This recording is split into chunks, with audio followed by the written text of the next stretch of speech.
Hello friends, मैं हूं Imran and welcome to I S P academy. दोस्तों, ये हमारा सीटेट का प्रैक्टिस सेशन चल रहा है ईवीएस के लिए। जिसने अभी तक वीडियो नहीं देखे वो प्लेलिस्ट में जाकर देख सकता है। बहुत सारे वीडियो अपलोड हो चुके हैं, कम से कम 10-12 वीडियो है। उसे देखिए, उसे लगाइए, उसमें पेडागोजी भी है, सब कुछ मिक्स है। और ये सीटेट के आए हुए सारे प्रीवियस ईयर क्वेश्चन है, तो प्लीज़ इसे अटैम्प्ट करिए। आप देखिए अपना स्कोर कितना है और तैयारी कीजिए अपनी, ठीक है। और डेली होगा ये इंग्लिश का, कभी ईवीएस का, आप देखिए आगे जो। तो चलिए शुरू करते हैं। हमारा पहला क्वेश्चन क्या है? निम्न में से रोग और उनके द्वारा प्रभावित अंगों के सुमेलन का सही विकल्प कीजिए। मतलब मैचिंग करनी है कि रोग जो है, कौन सा रोग किस अंग में होता है। तो आपके सामने ऑप्शन दिख रहा होगा, और थोड़ा मैं दिखा देता हूँ ऐसे करके। तो ये दे रहा है, अब देखिए, आप लोगों को दिख रहा होगा पूरा। पीलिया, रेबीज, एड्स और फाइलेरिया, और ये चारों अंग हैं। कौन सा कहाँ आएगा ये देखिए। तो आप लगा लीजिए इसका आंसर। तो आपने इसका आंसर लगा लिया होगा, मैं बताता हूँ। देखो, पीलिया का होता है, पीलिया होता है हमेशा यकृत में, ठीक है। और रेबीज, रेबीज क्या होता है? रेबीज होता है तंत्रिका तंत्र में। और फाइलेरिया क्या होता है? फाइलेरिया होता है लिम्फ ग्रंथि में, पैरों में। और एड्स का होता है, एड्स हमारे इम्यून सिस्टम में, प्रतिरक्षी तंत्र को प्रभावित करता है। तो ये आंसर होगा। तो पहले क्या हो गया? पहले को हो गया, पहले को हो गया 3। और फिर दूसरे का क्या हो गया? रेबीज़ का हो गया, रेबीज़ हो गया 4। तो पहले का 3, दूसरे का 4। और देखते हैं क्या है फिर आंसर इसका। अब ऑप्शन दिए होंगे नीचे। तो पहले का 4, पहले का 3, दूसरे का 4, ये से 2 ऑप्शन मैच कर रहे हैं। तो बाकी के देखते हैं। फाइलेरिया क्या होता है? फाइलेरिया लिम्फ ग्रंथि में होता है, तो वही हो जाएगा। बस यहाँ पे ऑप्शन मिल गया आपको, दिख गया होगा आपको ऑप्शन। कौन सा ऑप्शन है इसका? तो ये है, ठीक है, आप लगा लीजिएगा। नेक्स्ट देखते हैं। ये सब प्रीवियस आए हुए क्वेश्चन है। अपने पर्यावरण की स्वच्छता और शुद्धता का मूल्यांकन करना प्रमुख उद्देश्य है किसका? कैसा उद्देश्य है? भावनात्मक क्षेत्र का, संज्ञानात्मक क्षेत्र का, मानवकार्यात्मक क्षेत्र का, या फिर उपयुक्त में से कोई नहीं। लगा लीजिए इसका आंसर आप। क्या हो जाएगा इसका आंसर? भावनात्मक क्षेत्र का, ठीक है। नेक्स्ट देखते हैं। जल संग्रहण के संबंध में वहाँ की क्षेत्रीय भाषा अनुसार कौन सा युग में सुमेलित नहीं है? मतलब ये जल संग्रहण जो शब्द है, इसका अलग अलग राज्यों में अलग अलग भाषा से बोला जाता है। इसके शब्द अलग अलग होते हैं। जैसे कि बिहार में इसे आहार बोला जाता है, राजस्थान में खाद्य बोला जाता है, कर्नाटक में कांदी है, तमिलनाडु में एरिस। तो इनमें से एक ऐसी जगह है जो गलत लिखी हुई है, बाकी सब कुछ सही बोल रहा है। तो आप देखिए कौन सा ऑप्शन गलत होगा इसमें।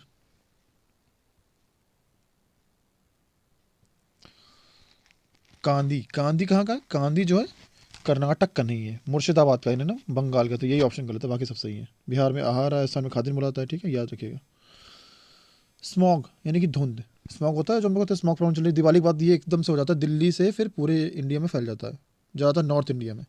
तो कैसे बनता है? बाष्प के संघनन से बनता है, धुएं तथा कोहरे से बनता है, कोहरा तथा NO2 से बनता है, या फिर धुएं तथा CO2 से बनता है। तो इसका आंसर क्या रहेगा? ये धुएं तथा कोहरे से बनता है, याद रखिएगा, ठीक है। इसे स्मोक कहते हैं। और ये वायु प्रदूषण बहुत ज़्यादा, इसमें दृश्यता बहुत कम हो जाती है, काफ़ी जहरीला होता है ये। नेक्स्ट देखते हैं। फिर से वो सही सुमेलित वाला आ गया है। मतलब इसे मैचिंग करनी है आपको कि जो सबके घर आए हैं, मतलब इनका हैबिटाट है। मछली कहाँ रहती है? वेंचुआ, तितली, शाह ने कहाँ पाला था, संग्रहण कहाँ किया था। तो आपका कहना है, तो मछली का आपको दिख जाएगा। मछली का कहाँ है? मछली रहती एक्वेरियम में। तो एक है तो 3 है, तो एक है 3 कहाँ पे? यहाँ पे, यहाँ पे। तो देखो 2 ऑप्शन एलिमिनेट हो गए, खत्म। अब इन दोनों से लड़ना है हमें। अब देखो बी का आपको नहीं पता, लेकिन यहाँ पे दोनों वी में 4 है, कहीं ना बी का क्या हो जाएगा? 4 हो जाएगा। तो बी भी 4 हो गया, यानी कि अब ये तो 3 और 4 भी खत्म हो गए। अब इनमें देखो 2 और 1 और 1 2, तो आप पहचान लेंगे अब। तितली कहाँ रहती है? आपको पता होगा तितली कहाँ रहती है, मैंने आपको पढ़ाया था। तितली कहाँ रहती है? वाइवेरियम में रहती है। कहाँ रहती है? वाइवेरियम में। और केचुआ करता है, केचुआ था टाटेरियम में। तो यहीं से मिल गया ऑप्शन आपको। कौन सा? पहला है 3 4 2 1, ठीक है। नेक्स्ट देखते हैं। याद कर लीजिए, ये ऐसा हैबिटाट बहुत पूछते हैं सी टेट में। ब्रोमीन, सागरीय खरपतवार महत्वपूर्ण स्रोत है। मतलब सागर जो है किसका महत्वपूर्ण स्रोत है? ब्रोमीन का, क्लोरीन का, आयोडीन का, लोहा का। ये कल भी आया था क्वेश्चन, ये रिपीट हुआ है, मतलब उसी साल रिपीट हुआ ये। तो सागर में क्या होता है? नमक कहाँ से बनाया था? साबक से, सागर से बनाया था। और नमक में क्या होता है? आयोडीन होता है। तो आयोडीन होगा ना, बस ये आंसर है। नेक्स्ट देखते हैं। नेक्स्ट इसमें क्वेश्चन क्या है? मोनाल, मोनाल जो उत्तराखंड के अतिरिक्त किस राज्य का राज्य पक्षी है? तो मोनाल एक पक्षी परिवार याद रखिए। ये उत्तराखंड का भी है और किसी भी राज्य का है। किस राज्य का ये बताना है। जम्मू कश्मीर, अरुणाचल, हिमाचल या मेघालय।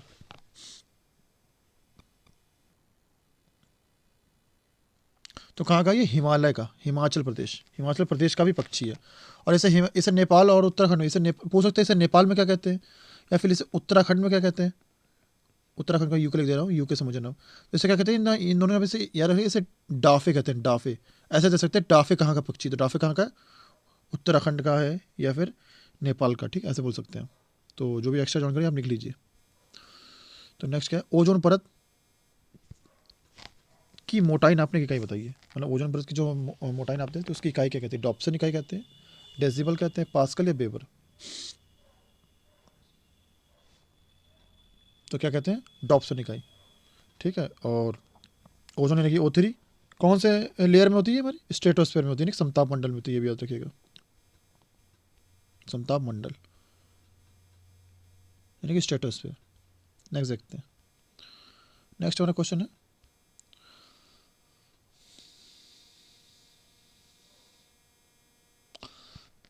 सामाजिक वानिकी का उद्देश्य क्या है।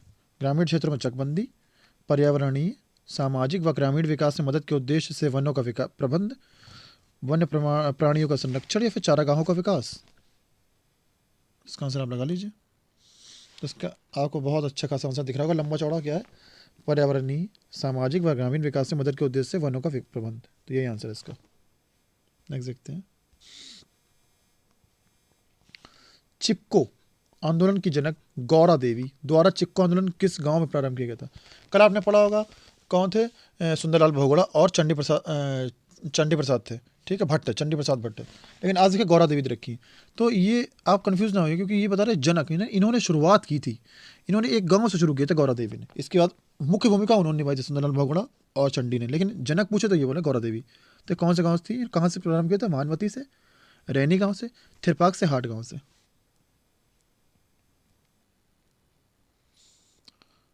कहाँ से किया था इन्होंने, लगा लिया आप लोगों ने। रैनी गांव से याद करिएगा, रैनी गांव से किया था। अब कब किया था इन्होंने, 1974 में, याद रखिएगा, ठीक है। डेट ही पूछ सकते हैं। नहीं सकते हैं।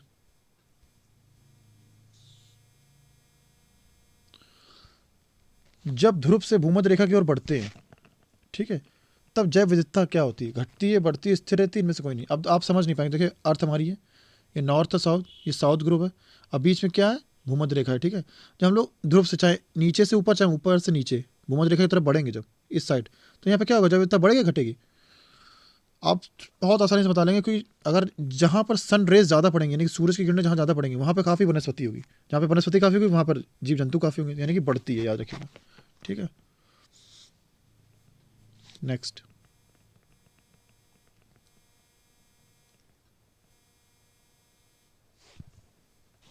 राष्ट्रीय पाठचर्या यानी कि एनसीएफ यूज करा, एनसीएफ 2000 के अनुसार पर्यावरण अध्ययन यानी कि ईवीएस को किस कक्षा समूह में स्थान दिया गया, यानी कि कौन से क्लास से क्लास में पढ़ाया जाता है ईवीएस। थर्ड से फिफ्थ तक, फिफ्थ से सेकंड तक, वो फर्स्ट से सेकंड तक, या फिर छठी से सिक्स से एट तक, या फिर नाइन्थ से 10th तक। तो बताइए कब पढ़ा जाता है, कौन सी क्लास में पढ़ा जाता है ये। तो ये हमारा मतलब निर्देश मिले एनसीएफ से कि ये हम थर्ड से फिफ्थ तक ही केवल पढ़ाते हैं ईवीएस। फिर ये चेंज हो जाता है, कैसे बदल जाता है, फिर ये साइंस में बदल जाता है। पहले ईवीएस रहेगा, फिर जब बच्चे जैसे फोर्थ क्लास में आएगा साइंस सब्जेक्ट आ जाएगा, फिर फिफ्थ में आएगा साइंस आ जाएगा, फिर सिक्स में आके साइंस के पार्ट हो जाएंगे, ऐसे करके बदल जाता है।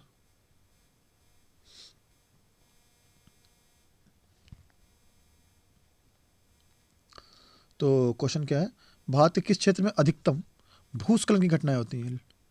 लैंडस्लाइड नहीं होती, लैंडस्लाइड अक्सर जमीन धंस जाती है, तो वही पूछा जा रहा कहाँ पर ज़्यादा होती है। हिमालय में होती है, उत्तर पूर्वी पहाड़ में होती है, पश्चिमी घाट व नीलगिरी में होती है, फिर उत्तरी घाट में होती है। तो ये कहाँ होती है, हिमालय में ज़्यादा होती है, ठीक है। नेक्स्ट देखते हैं, निम्न में से कौन सा युग्म सुमेलित नहीं है।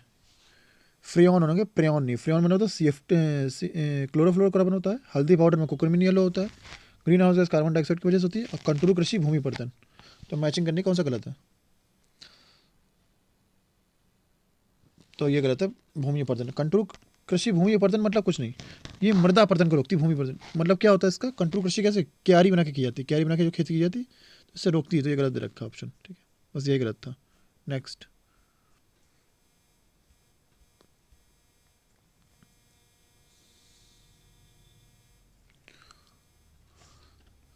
सजीवों में ऑक्सीजन, ऑक्सीश्वसन होगा, ऑक्सीश्वसन एरोबिक, ठीक है, तो की प्रक्रिया में ऊर्जा अवमुक्त होती है, मतलब कितनी ऊर्जा निकलती है एरोबिक रेस्पिरेशन में?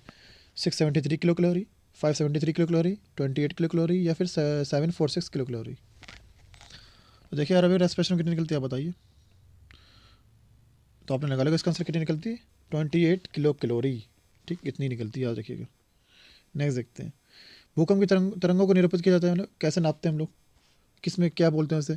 इलेक्ट्रोकार्डियोग्राफ बोलते हैं, सिस्मोग्राफ कहते हैं, टॉमोग्राफ या फिर पॉलीग्राफ? कैसे कहते हैं? सिस्मोग्राफ। ये एक यंत्र होता है, इससे नापते हैं हम लोग, ठीक है। और ये पूछेंगे पैमाना क्या होता है नापने का, ये जरूर याद रखिएगा, क्योंकि आप कंफ्यूज हो जाएंगे। यहाँ पर अगर रिक्टर स्केल दिया होता तो आप लोग कहते हैं रिक्टर स्केल आंसर। नहीं, रिक्टर स्केल एक पैमाना है इसका, मतलब ये बताते हैं ये इतने स्केल पर आया है। लेकिन जो रिक्टर स्केल दिखाता है ये इस यंत्र पर दिखाता है, तो इस यंत्र पर ये पैमाना है, ठीक है। दोनों चीज़ याद रखिएगा।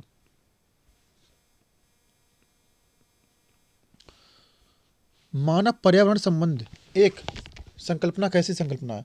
धनात्मक, ऋणात्मक, संज्ञानात्मक, या इनमें से सभी है? तो कैसी संकल्पना? ये पॉजिटिव कॉन्सेप्ट याद रखेगा हमेशा। कैसा? पॉजिटिव, यानी कि धनात्मक है, ठीक है। नेक्स्ट देखते हैं,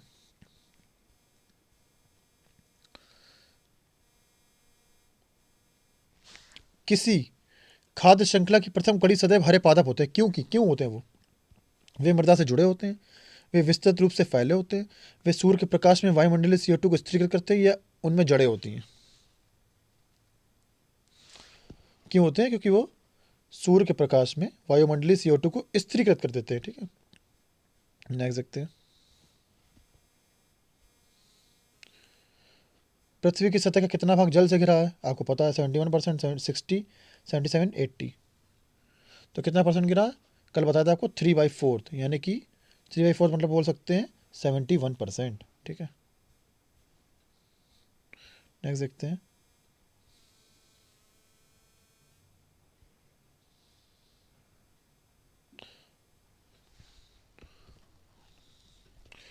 उच्चतम न्यायालय ने सरकार को निर्देशित किया है, कैसे? कि यमुना के जल की गुणवत्ता कम से कम ग्रेड C स्तर तक बनाए, जिससे उसे लोगों के पीने योग्य बनाकर उपलब्ध कराया जा सके। तो इस कथन से ग्रेड C का स्तर क्या है, मतलब ये ग्रेड C मतलब क्या होता है? देखते हैं ऑप्शन क्या है। थोड़ी मात्रा में प्रदूषित जल, या फिर शुद्ध जल, औसत दर्जे का प्रदूषित जल, या फिर अधिक प्रदूषित जल? तो ग्रेड C यहाँ से मतलब होता है कि औसत दर्जे का प्रदूषित जल, मतलब एवरेज होना चाहिए, मतलब ज़्यादा नहीं प्रदूषित हो, जिससे पीने योग्य बन पाए। बाढ़ से समुद्रवित पौधे मर जाते हैं, क्योंकि मूल में श्वसन रुक जाता है, पौधों का कोशिका रस पतला हो जाता है, पौधों का कोशिका रस सांद्र हो जाता है, पानी की अधिकता से पोषक तत्व पौधे से बाहर आ जाते हैं।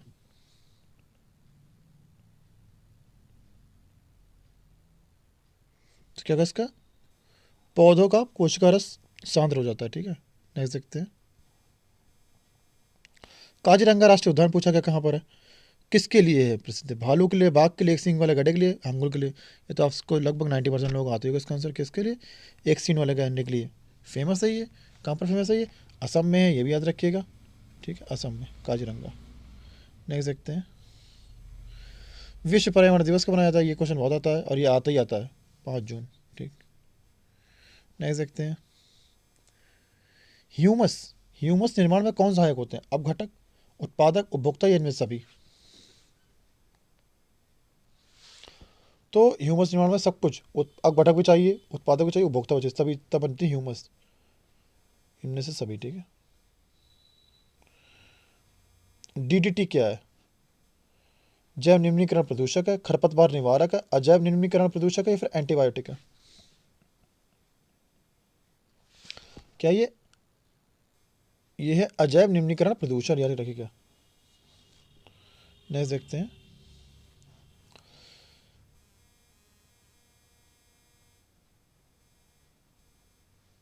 निम्न में से कौन सा ऊर्जा स्रोत कभी पर्यावरणीय प्रदूषण नहीं करता, मतलब एक ऐसा स्रोत है जो कभी भी पॉल्यूशन नहीं फैलाएगा। सौर ऊर्जा, नाभिक की ऊर्जा, कोयला, पेट्रोलियम, ये भी आप समझ जाएंगे। कोयले से तो बहुत पेट्रोल प्रदूषण होता है, ये भी नहीं होगा। पेट्रोल से भी काफ़ी होता है। नाभिक की ऊर्जा से भी कहीं ना कहीं रेडिएशन फैलता है, तो ये भी। सौर ऊर्जा से कभी भी कोई पॉल्यूशन नहीं होगा, याद रखिएगा। नेक्स्ट, वायुमंडल की सबसे निचली परत कौन सी है, ये पूछा गया है। कौन सी समताप है, क्षोभ मंडल है, आयन मंडल है, ओजोन मंडल है?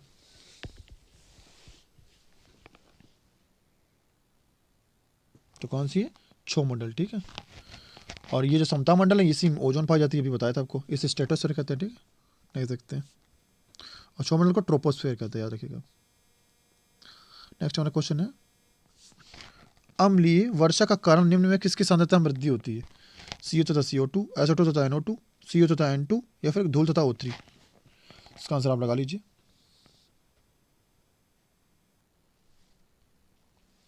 किसकी वजह से होती है? सल्फर डाइऑक्साइड और नाइट्रोजन डाइऑक्साइड, इसकी वजह से वर्षा होती है अम्लीय। नेक्स्ट, रेड डाटा बुक है, ये क्या है? इसमें क्या सम्मिलित होता है? सुमेध जीव, या फिर विलुप्त हो रहे जीव, या फिर आपत्तिग्रस्त जीव, या फिर इनमें से सभी? तो रेड डाटा बुक क्या होती है? जो विलुप्त हो रहे जो एक्सटिंक्ट हो रहे हैं उनके बारे में बताती है कि एंडेंजर्ड हैं, या फिर ये वल्नरेबल हैं, खतरे में हैं, या फिर बिल्कुल घोर खतरे में हैं। तो ये उसी वजह से है, ठीक है। नेक्स्ट देखते हैं। नेक्स्ट हमारा क्वेश्चन है, अत्यधिक चारण का परिणाम क्या है? चारण, मृदा अपरदन, मृदा प्रदूषण, ताप प्रदूषण, जलवायु परिवर्तन। चारण नहीं होता, चारण क्या होता है? चारण ये होता है कि जानवर बहुत ज़्यादा चरते हैं, ग्रेजिंग करते हैं। तो इससे क्या होता है, जब वो लोग घास खा जाएंगे तो केवल मिट्टी बचेगी, मिट्टी फिर मतलब अपरदित हो जाएगी, तो क्या हो जाएगी, मृदा अपरदन होगा इससे। आसान था ये। तो गाइस, हमारा वीडियो कंप्लीट हुआ है। तो अगर आपको वीडियो पसंद आए तो प्लीज़ मेरे चैनल को सब्सक्राइब कीजिए, लाइक कीजिए, और ये कंटिन्यू चलेगी सीरीज़, ठीक है। आपके एग्जाम तक बना रहूँगा मैं। Thank you.